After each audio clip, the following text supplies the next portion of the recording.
with Julia and Philip Siracusa, sponsored by Carnation, airing live on the United Public Radio Network on 105.3 FM in New Orleans.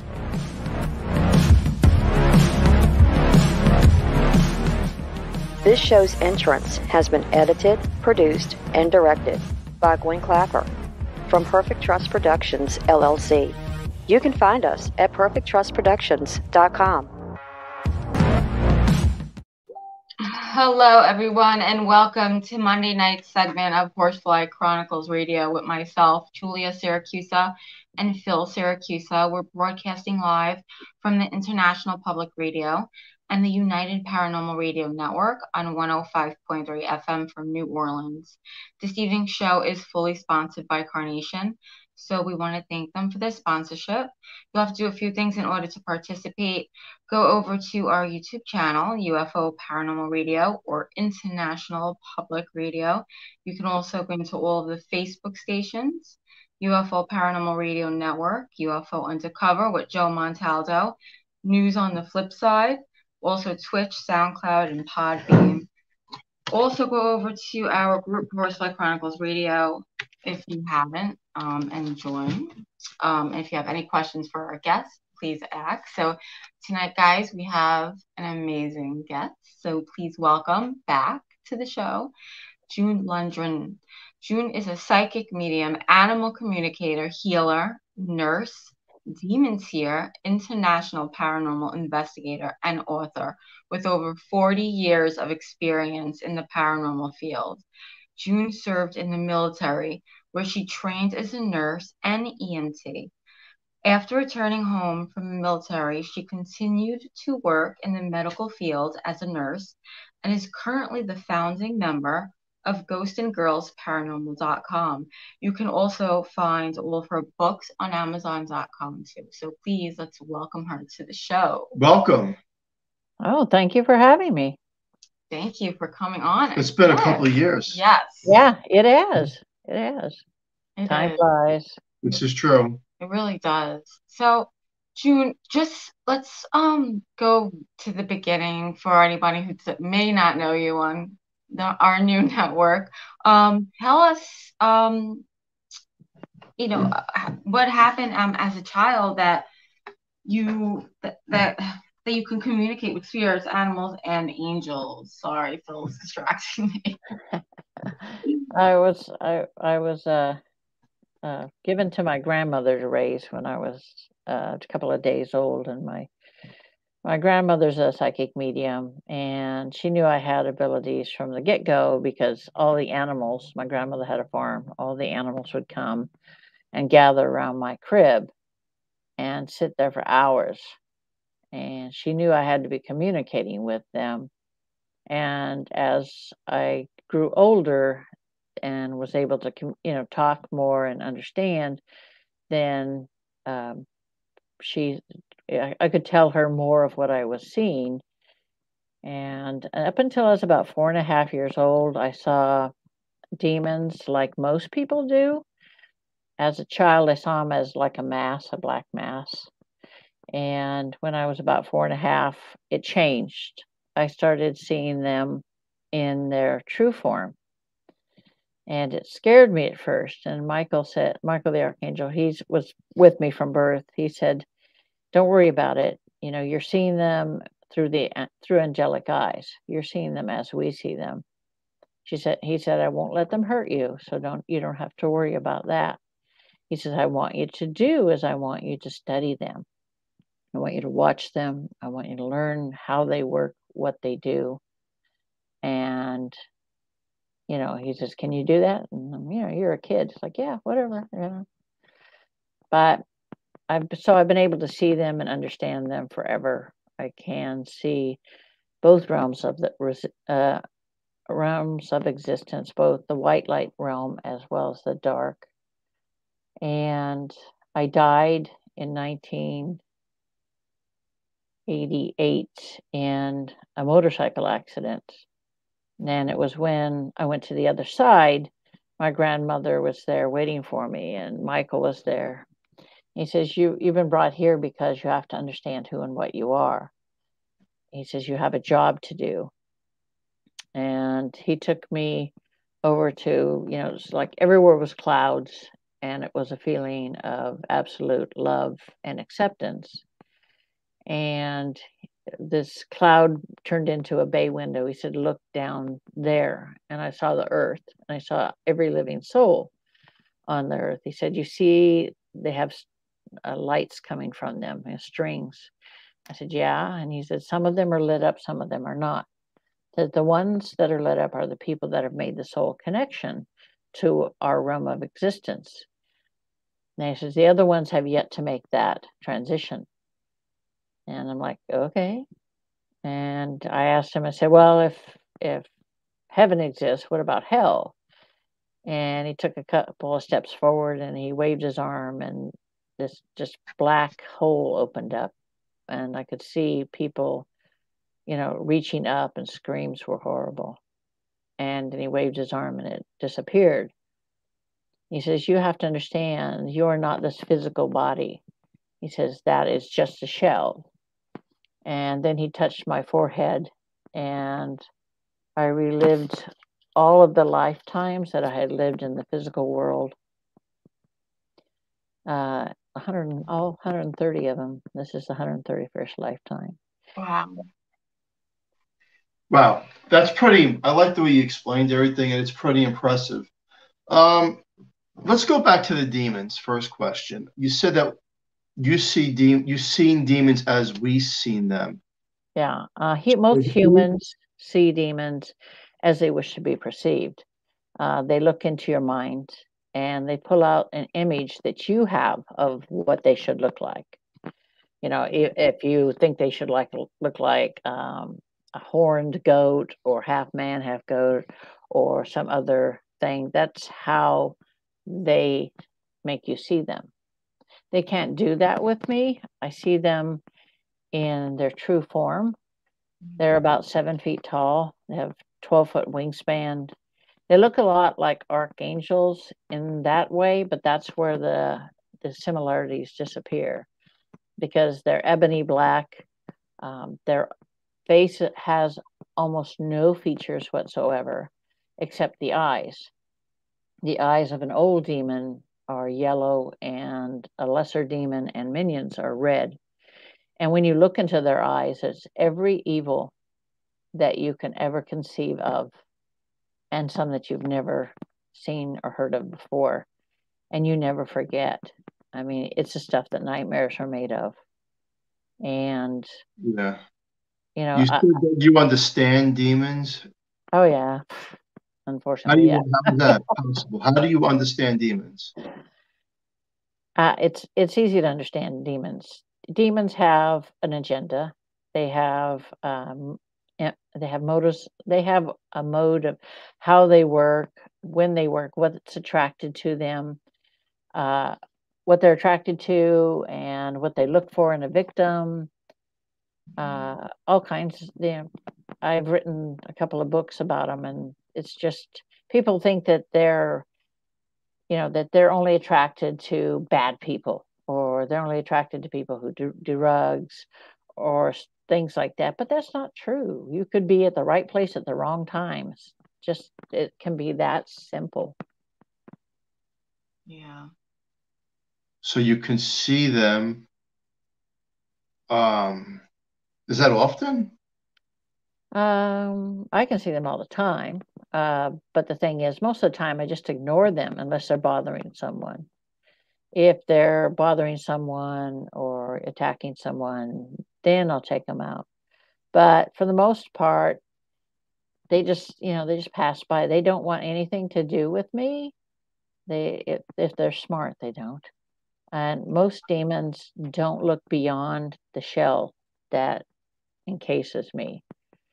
And so they don't see anything. They just see a human. But when I went to the other side, and Michael says, this is who you are. Your soul belongs to Ariel, the archangel. She's a demon slayer. And this is your job in this lifetime, as it has been in your other lifetimes. You will go back and you will slay demons. And I'm like, okay. So when I woke up, there was a policeman standing over me, and he said, like, "Thank God you're alive." I'm like, "Yeah, now." And I had to look up. Michael says, "Look up Ariel on the internet." I'm like, "Okay," but there's not much you can find out about her. Her name means Lion of God, and she's one of the 5 that guard the throne of God. But beyond that, man doesn't know that much about her.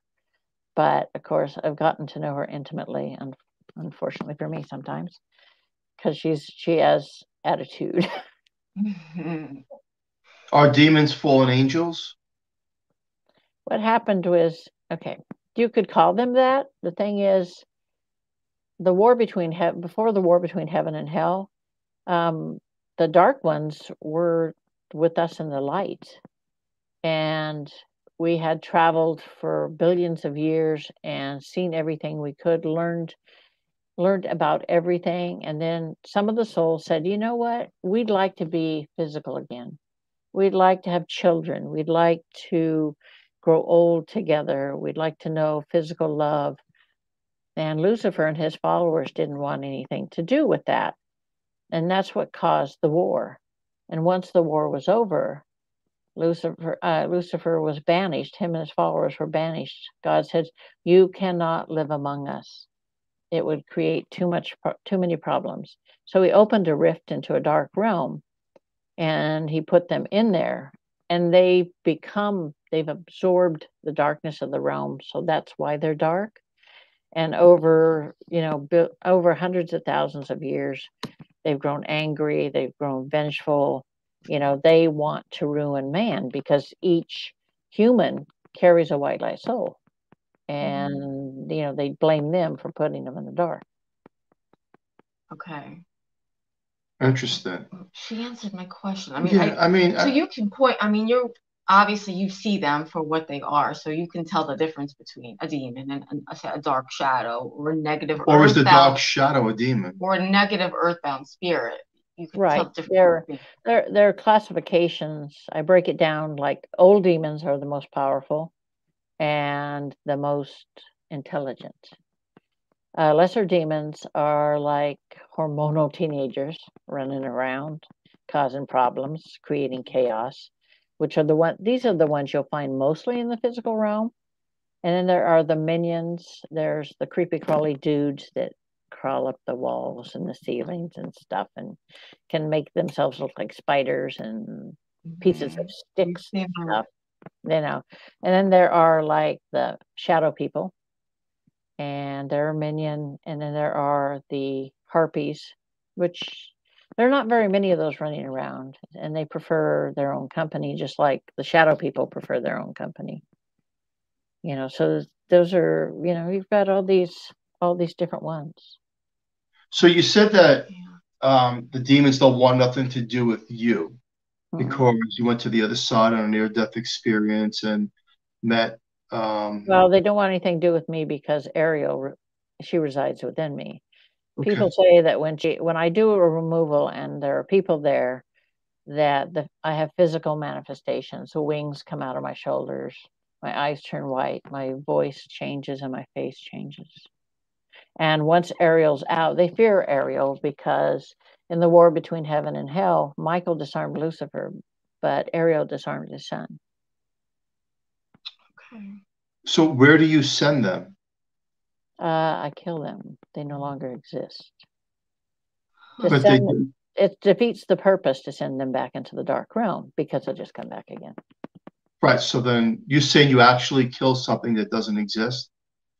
They exist in a spiritual energy form. It exists in an energy form and not in our realm of existence. But I don't work in, Ariel doesn't work in this realm of existence. Their realm of existence, in the light and in the dark, thought becomes reality. And it's the intention behind the thought that gives it power. Right.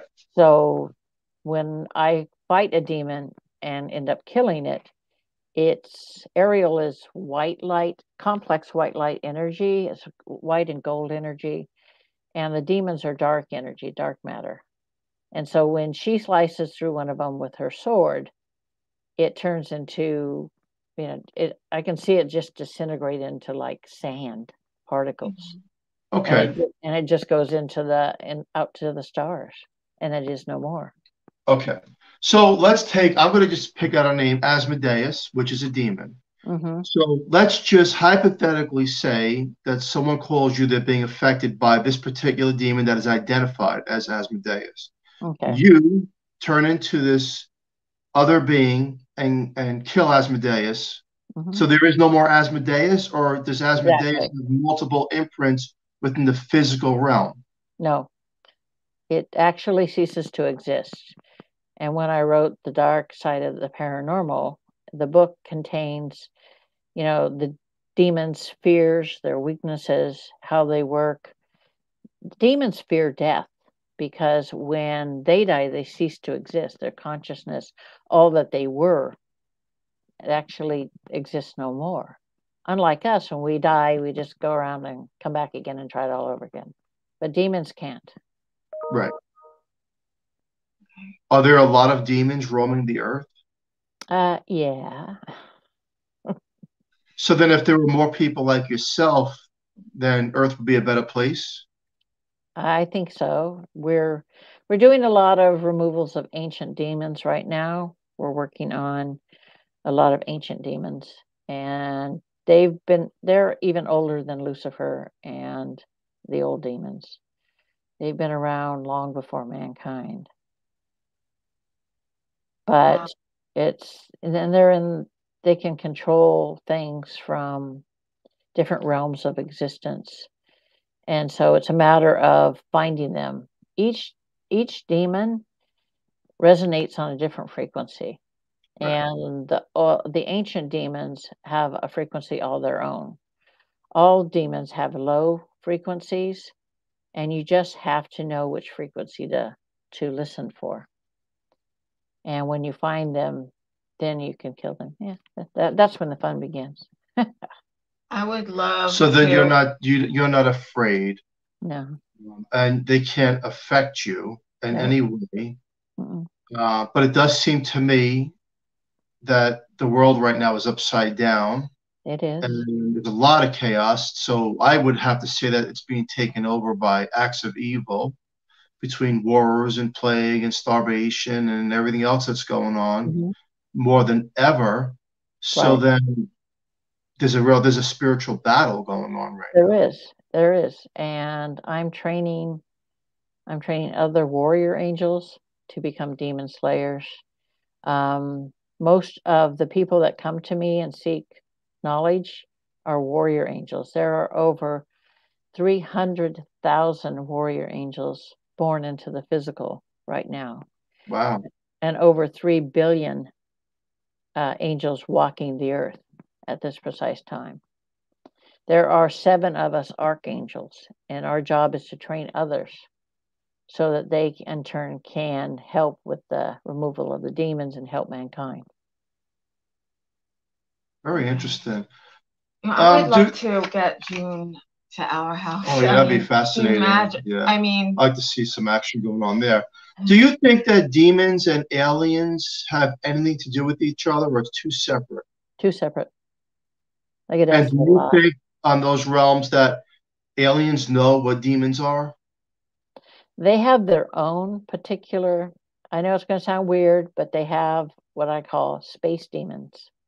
These space demons I call our demons here in this world, I call them local demons. But the space demons travel from planet to planet. So they are aware of them, and they cause a lot of trouble, and they try to start wars and things like that. Huh. Interesting. You said also that you've had many past lives, correct? This is the 131st lifetime, yeah. Okay. So you had 130. Are they all from planet Earth, or were they different planets? The physical, those are all that are in the physical world, this world. Originally, we had bodies on other planets that were several galaxies away, billions of years ago. And we evolved into pure energy. And that's when we decided to travel the different galaxies, and our whole goal was pursuit of knowledge. And we would travel to different planets, different galaxies, and watch, the beings that were there, learn from them, learn how they worked. And we did that for hundreds of thousands of years, and we just got, some of the souls just got tired of it. They said, we've seen everything we can. We've done, everything. We would like to be physical again, and we're tired of this life. So that's when, man. Okay. Have you worked on any residential cases with, that you had to, clean out the demonic? Yeah, a lot. A lot. A lot of them. I can do it from a distance if need be. I've done local ones in person, but if they're from a distance, like I had a case recently from Australia, so I took care of that, and I've done it as far away as the Netherlands and England. And what's the other one? I just had one from Pakistan. It's just it's all over the place. It's just people need a lot of help.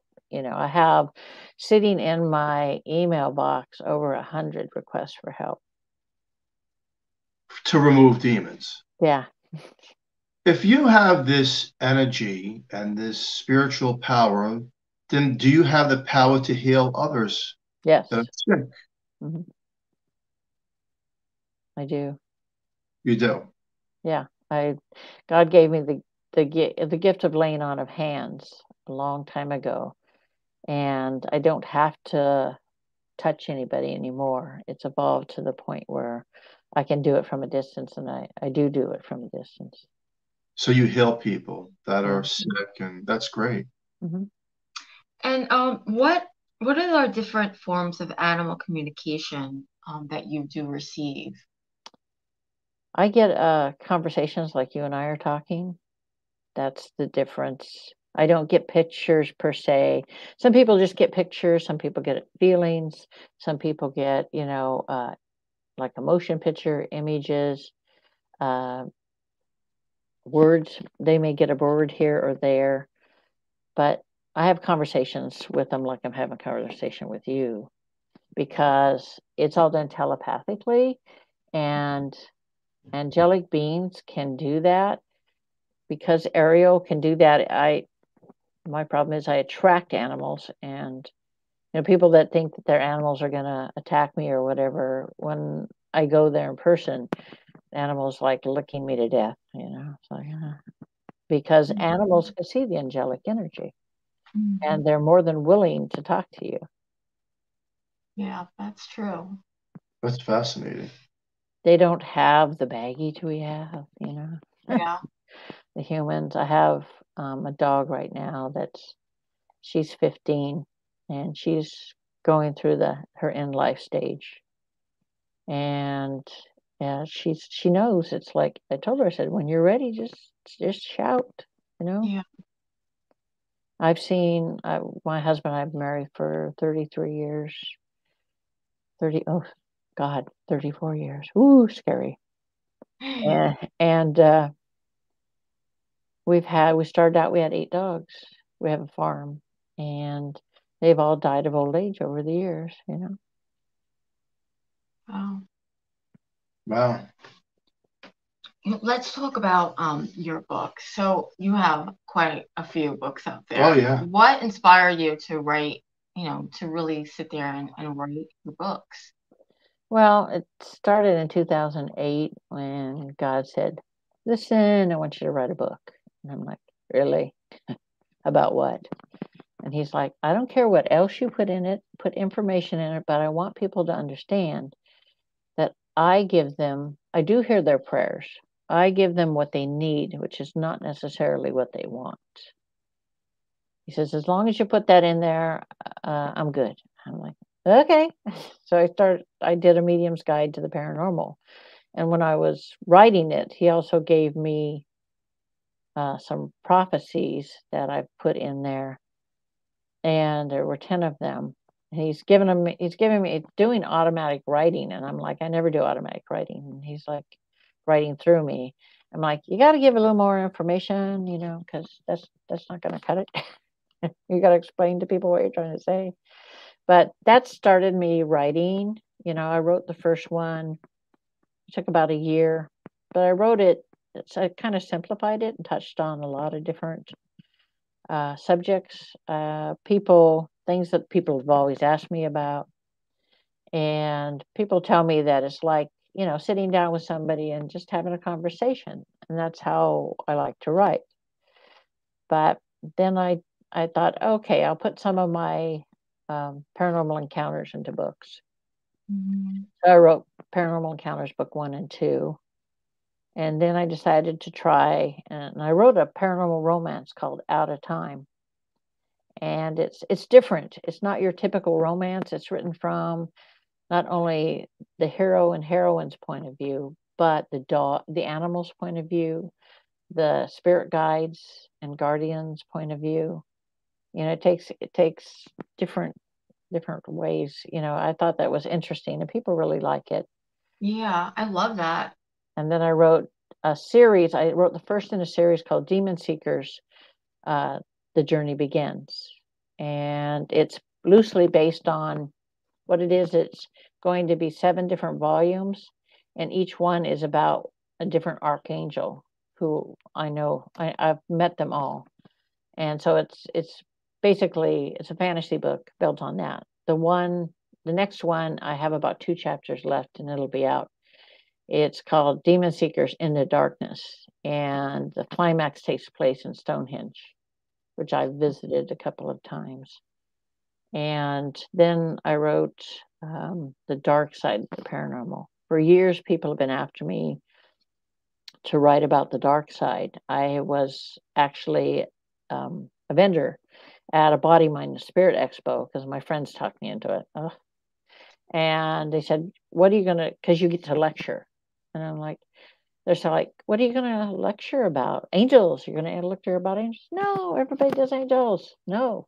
I said, I'm going to lecture about the dark side of the paranormal. And I was late getting to my lecture because I was talking to a client, and I got in there and it was like standing room only. I'm like, okay, let's do it. I sold out my books in the next hour. Wow. Like people are like, we want to thank you for talking about it. Like Reiki masters were coming up to me and saying, we're so glad that you spoke about it. We've been taught to avoid it, to not think about it, not do anything. Says, and then that way we won't get attacked. And I'm like, if they want you bad enough, they'll find you. It'll make no difference. Mm-hmm. Whether you read about it or not.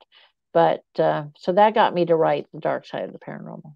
I like that name. A lot of people don't realize that the paranormal is not all fun and games like we see on TV. It's not, and it's not very scary. It's not like you see on TV. It's that's dramatized. I did a stint on Ghost Adventures with Zach Baggins, and it was like they really want to play everything up. And they asked me off camera if there were any demons located in the location. And I'm like, yeah, there's an old one and a lesser demon. And I told Zach, I said straight up, I said, this old demon is the same one that took your sight in the demon house. Wow. And I said, he's got a message for you, and you better listen, because you know what? If he comes all the way here and drags me all the way here to give you this information, then you better listen. Wow, that's crazy. I don't even know what to say about that. It's like he made the mistake of wanting to see what I see. Yeah. I can do that with people. They can hold my hand, they can see. But he was not happy he saw what he saw. Yeah. It's like, that's the way it is. I see this every day. This is what I do. The average family who's experiencing paranormal phenomenon, how can you quickly identify on the show whether they're dealing with demonic activity or not? And the best measures they can take?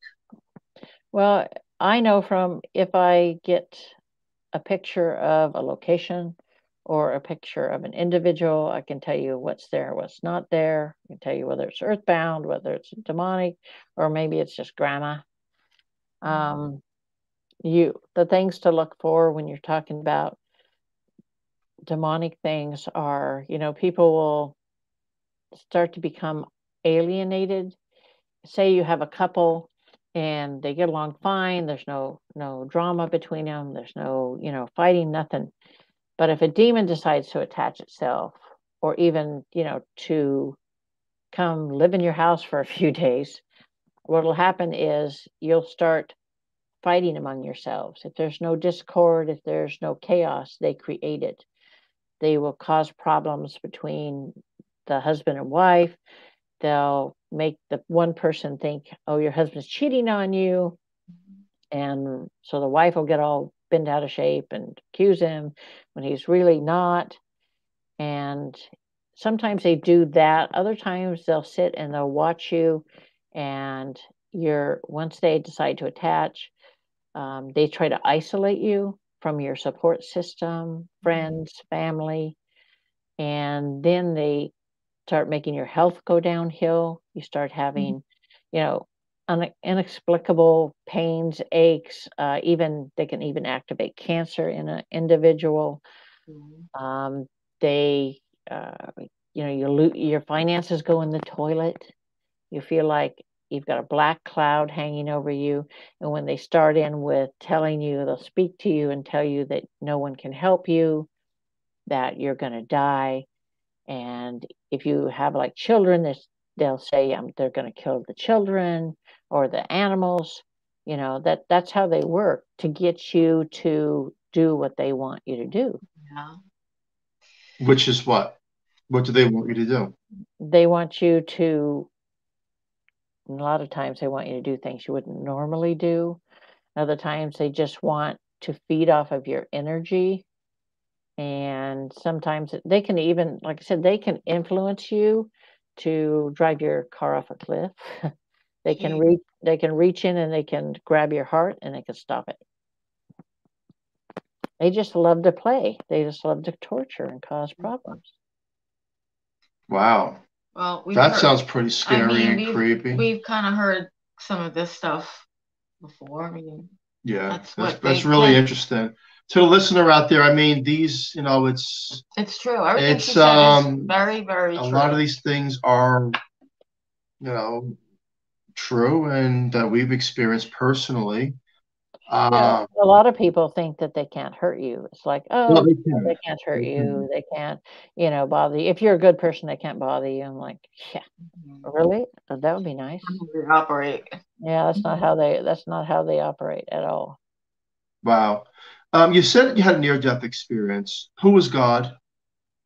And it's hard for the human brain to, some people would call it like matrix scene, where you see things in like mirrors, plants, whatever.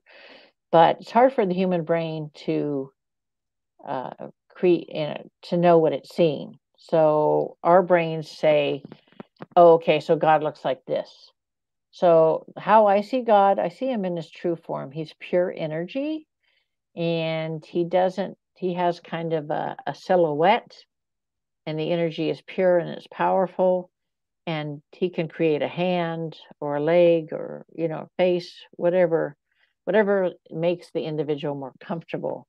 Mm-hmm. But the minute I crossed into the light, it was all love, and felt like you're coming home, and you could hear every other soul that exists. It'd be like being in a room that was cram-packed with people and everybody's talking at the same time. You get this buzz, this hum in the background. And if you think of a person, then that person's voice comes forward and you hear them, just like God's voice comes forward. And he says, you need to go back. You need to start doing the job that you're supposed to be doing in this lifetime as you have in other lifetimes. And I'm like, okay, whatever. when you crossed over, did you see anybody that? Any loved ones? Yeah, so my grandma and grandpa, they were waiting for me. It's like, they're like, you're here because there's a reason you're here. And I'm like, I know. And they said, it's not your time. You have things to do. And I'm like, yeah, I know it's not my time. And then Michael was there, and he says, Ariel needs to get going and get doing what she's meant to do. So I have no fear of them. If you have fear, it's a weakness. And they use that against you. You cannot, it's like I have empathic abilities, but I shut them down in the way that I know what a person's feeling, but I don't take on the emotion, because if I do, then when I'm in the presence of a demon and it's these people's home and they're being attacked, they will attack the people. They will attack the clients. And I can't have that. I can't have that. You believe in reincarnation. You were reincarnated over 130 times. Yeah. You crossed over, you've seen your grandparents. How come they weren't reincarnated? They were my grandfather is actually my son's guardian. When I got there, they told me I was going to have a son within a year. And sure enough, I did. And my grandfather is the guardian for him, and my grandmother is a guardian for my youngest brother. So they had jobs to do. That's why they didn't come back again. Okay. Okay. Uh-huh. So they have jobs to do. Mm-hmm. Like, so there's guardian angels, right? Right. Mm-hmm. Okay. Were you a guardian angel at any point? Ariel was never a guardian angel. She was always a warrior, always a sniper, so to speak, always a demon slayer. That's what got her in trouble in the first place. Is she in 1198 AD, a woman cried out for help that the devil in a demon was possessing her, and she wanted help. And God sent Ariel down, and she told, basically, I saw it. Michael put it into my head so I could see what happened, and Ariel was mad. She says, "Stupid human, you conjured this devil, and you asked for God to take it away." And then the devil came forward, and it was growling, and her eyes were black and stuff. So she was upset about that. So she reached into the woman's body and ripped the demon out. And the woman died. Her body died, but her soul was released to the light. And God was upset, because he says, listen, this is not the first time this has happened. He says, you have no compassion for mankind. He says, you're going to go down and live physical world lives until you learn to have compassion for mankind. I figure she's awful stubborn after 130 lifetimes. Yeah. It's like, yeah, okay, whatever. Yeah. As a nurse who worked in the military, did you ever see spirits cross over to the other side in your presence? All the time. That? You had to hide it, because you had to act like you didn't see anything. Yeah. Because I was, when I was in the Air Force, I was stuck at a strategic air command base. And my godfather came to me when he found out I left the Army and went to the Air Force. And he said, do not say anything about your abilities. Do not use your abilities in here. Because my godfather worked for the OSI. He said they are giving people drugs to accentuate their abilities, to make them stronger.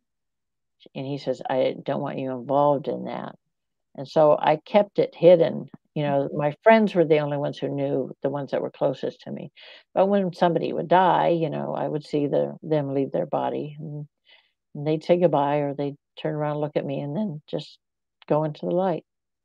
Was that traumatic for you at the time, or you were just used to it? No, I was used to it. I would see it all the time. The one demonic encounter that I had when I was in the military, for the most part, up until that time, I just kind of ignored them, because I didn't know what I had to do, or what was residing within me. So there's this guy that didn't show up for his shift. And so he was gone for a couple of days, and his staff sergeant called and said, "Hey, we haven't seen this guy for a couple of days. We're worried. We're concerned. Can you guys come over?" So we came over with the ambulance, and he unlocked the door. And when I went inside, I saw the guy was like curled up into a ball, leaning against the wall. And to the left, I could see this demon just sitting up there against the ceiling, waiting for him to die. Wow. And I'm like, oh, crap. So we grabbed him, took him back to the emergency room, and went to get an IV, to start an IV. And when I came back, the demon was leaning over him, was trying to pull his life force out. And I told the demon, I said, "Not on my watch. This one belongs to us." Wow. And whatever he saw in my face, it just left, and it didn't come back. And when the young man, he was a chaplain's assistant, what happened was someone put PCP in his soda. Oh. Thought it was funny, I guess. Ugh. So when I visited him later before he got out, because he was never the same after that. And he said, "I had a dream." I'm like, "Really?" And he said, "Yeah." He says, "I dreamed that the demon was trying to take my soul. Wow. And an angel came and sent it away." And I said, "Well, see, God's watching over you." That's an incredible story. And it was like, yes, we're coming towards the end of the show, but I want to know, tell us about your team, Ghost and Girls Paranormal, and how did you, because you're the founding member, how did you create this team and get everybody together? well, the thing is, it's everybody, there's two of us. The thing is, I belong to Northwest Paranormal investigative team, and most of what they do is, white light stuff. And they'd get an occasional case, and of course, it's not for everybody. Not everybody likes to deal with the dark ones. So I thought, okay, I'm going to just like branch off and create Ghosts and Girls. And my friend Wendy she can't see the demons. She sees like shimmy, like you do. She sees a representation, but not a real image, but enough to know where they are. So she's like the diplomatic side of it, because when Ariel comes forward, there's no diplomacy at all. She just knows where the demon is and wants to go there and kill it. But I thought, okay, let's just branch off, specialize in that sort of thing. And when I had the logo created, I thought, okay, what we do is dark. So I made a funny logo. One girl in front, the next one behind her, and then she's holding out, an EVP recorder. And there's a ghost behind the second girl peeking around the corner looking scared. So it's just like, what I do. You have to have a sense of humor about it. Come on, life is hard. And it's very true. You definitely have to have a sense of humor and because if you don't, you're gonna, you'll go crazy. This is true. You really will. Well, keep up the great work. Tell everyone where they can find you and what you have coming up. You can find me on Facebook under June Lundgren or Demon Seer. You can go to my website, mysticconnections.org or demonseer.com. They both blend together. And I just released the book, Demon Seer, The Awakening, at the end of March. And it seems to be popular. It talks about how the demonics, the negatives are affecting us in the physical world today, and a lot of ways that we don't even realize that they're there, pushing the buttons and whispering in people's ears. And the Oregon Ghost Conference happens in March, and I'm there lecturing every March. I'm not sure if I'm going to be at the Las Cruces Paracon this year or not, but there's a good possibility there.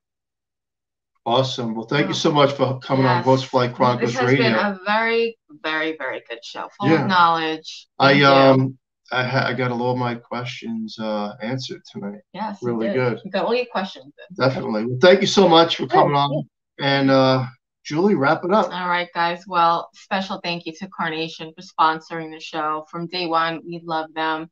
And catch us next Monday night, same time at 105.3 FM from New Orleans. So, and stay tuned for Trish Mo with the Missing Piece. Thank you, everyone. Have a safe, great night, and we'll catch you next week with who? Dee Wallace. That's you right. do not want to miss Dee Wallace next week, everyone. Thank you. Thank you.